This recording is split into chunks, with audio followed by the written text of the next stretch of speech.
और तमाम असातिज़ा किराम, अराकीन मदरसा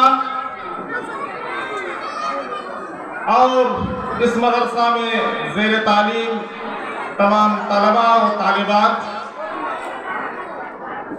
सबसे पहले मैं नाज़िम साहब का शुक्रिया अदा करता हूँ, साथ साथ माजरत भी पेश करता हूँ कि मुझे बहुत पहले आना चाहिए था, लेकिन कुछ मजबूरी थी, नहीं आ सका पहले। मैं वादा किया था कि इंशाअल्लाह मैं आपके प्रोग्राम में पहुंचूंगा और आपकी मोहब्बत मुझे आपके प्रोग्राम में खींच कर के लाई। बड़ी खुशी हो रही थी जब से बैठ कर के मैं आप लोगों का प्रोग्राम सुन रहा था।